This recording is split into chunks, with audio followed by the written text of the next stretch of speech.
और इस वक्त इस परीक्षा में टॉप करने वाले अभय जैन जी हमारे साथ जुड़े हैं फोन लाइन पर। जरा उनसे बात करते हैं। अभय जी, बहुत बहुत शुभकामनाएं आप सबसे पहले हमारी तरफ से लीजिए। कैसा महसूस कर रहे हैं? बहुत बहुत धन्यवाद साहब, बहुत बढ़िया महसूस कर रहे हैं। ये वाकई गर्व की बात है जिसमें राजस्थान में एटीजे में मैं टॉप कर गया हूँ। ये वाकई मेरे लिए गर्व की बात है। आगे क्या सोचते हैं आप? आगे क्या आपकी प्राथमिकताएं रहने वाली?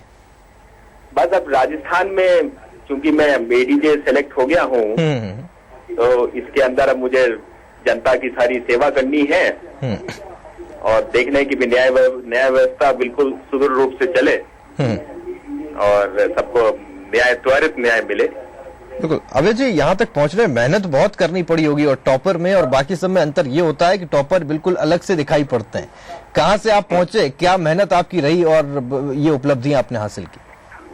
इसमें क्या है साहब कि सबसे ज्यादा मेहनत तो हाई कोर्ट में चूंकि मैंने प्रैक्टिस की है और हाई कोर्ट में प्रैक्टिस करने से ये रहा कि मुझे काफी कुछ फायदा मिला और ये जानकारी में आया कि भी किस तरह से नीचे केसेस का वो हो रही है,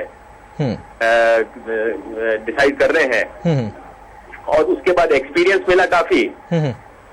और अब एक्सपीरियंस मिलने से पढ़ाई भी थोड़ी थोड़ी साथ साथ की और साथ में लगातार प्रैक्टिस की, तो इस कारण ये सफलता हासिल हुई। अभी जी, मानते हैं आप इसमें प्रैक्टिकल नॉलेज जो होती है, जो आप कोर्ट के अंदर होते हैं, वो ज्यादा महत्वपूर्ण होती है? इसमें सब प्रैक्टिकल नॉलेज की बहुत ज्यादा अहमियत है। अनलेस अंटिल आपने प्रैक्टिकल काम नहीं किया हुआ है, बुकिश नॉलेज से आप प्रैक्टिकल काम नहीं कर सकते हैं। बिल्कुल बिल्कुल। और जब तक कि आपको कोर्ट में आपने काम नहीं किए हैं तो आप उसको कोर्ट को हैंडल ही नहीं कर पाएंगे। अभी जी, अब बड़े बड़े जब न्यायाधिपतियों से बात होती है, जब हम उनको सुनते हैं, वो हमेशा इस बात को स्ट्रेस देके कहते हैं, इस बात पे बहुत ज्यादा दम वो देते हैं कि जो न्याय प्रक्रिया है उसके सुधार के लिए जो नई जनरेशन आगे आएगी, जब वो यहाँ पर काम करना शुरू करेगी और पूरे दिल से काम करेगी, तब जाकर के ये जो त्वरित न्याय की बात होती है ये पूरी होगी, समय से न्याय मिल पाएगा। आप क्या समझते हो, जो नई जनरेशन आ रही है जिसमें आप भी शामिल है, जब वो काम करना शुरू करेगी तो बदलाव के संकेत मिलेंगे, बदलाव होगा? मेरा मानना ये है कि चेंज इज ऑलवेज बेटर और जब चेंज होता है, अच्छा चेंज होता है और नई जनरेशन को जब मौका मिलता है तो नए जनरेशन नई थिंकिंग लाता है अपने साथ, नया तरीका लेकर आता है जी। और नए तरीके से पुराने जो सिस्टम चल रहे इतने साल से उनमें बदलाव आता है तो नेचुरली उसका बड़ा फर्क एक महसूस होता है। अभी जी, लगता है ये सबसे ज्यादा जो महत्वपूर्ण चीज इस वक्त एड्रेस करने की है, जिस पर सबसे ज्यादा जोर देने की जरूरत है, वो है त्वरित न्याय, समय पे न्याय मिल पाए, जो अक्सर नहीं मिल पाता है। बिल्कुल ठीक बात है। त्वरित न्याय की सबसे ज्यादा जरूरत है।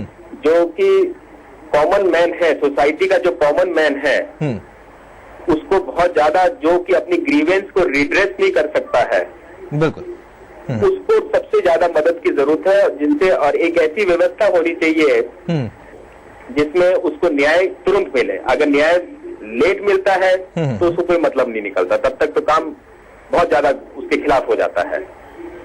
तो आदमी किसी पीड़ा से कोर्ट में आता है और उस पीड़ित आदमी को अगर तुरंत न्याय मिल जाए तो मेरा मानना यह है कि इसमें न्याय व्यवस्था का एक बहुत ही बड़ा योगदान है कि उसको तुरंत न्याय मिल जाए। अभी जी, आपको क्या लगता है कौन से मूलभूत ऐसे परिवर्तन है, जो ऐसी कोशिशें की जानी चाहिए जिससे ये जो मैटर है इसको हम एड्रेस कर पाए?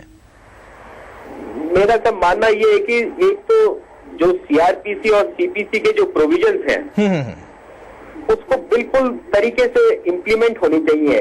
बिल्कुल। और उसमें इम्प्लीमेंट होकर जो सारी व्यवस्था इस तरह से बैठे भी, वकीलगण भी इसमें बहुत बड़ा सहयोग करें और समस्या को जो भी है उनकी अपने क्लाइंट की वो अननेसेसरी की एडजॉर्नमेंट नहीं ले। सुप्रीम कोर्ट ने बार बार कहा है कि भी एडजॉर्नमेंट नहीं लेना चाहिए। उसके एडजॉर्नमेंट लेने से बहुत ज्यादा न्याय व्यवस्था में बहुत ज्यादा डिले हो जाता है। बिल्कुल। अभय जी, आपको बहुत बहुत शुभकामनाएं, बहुत बहुत धन्यवाद। जिस तरह से आप टॉपर रहे हैं, उम्मीद ये की जाएगी जो बदलाव है उसमें भी आप टॉपर साबित होंगे। बहुत बहुत शुभकामनाएं अभय जैन।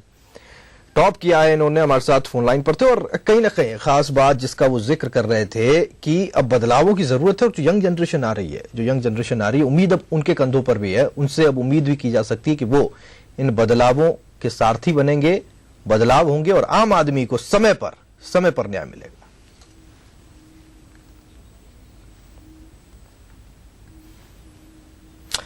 चलिए एक ब्रेक के लिए रुक रहे हैं, फौरन लौटते हैं।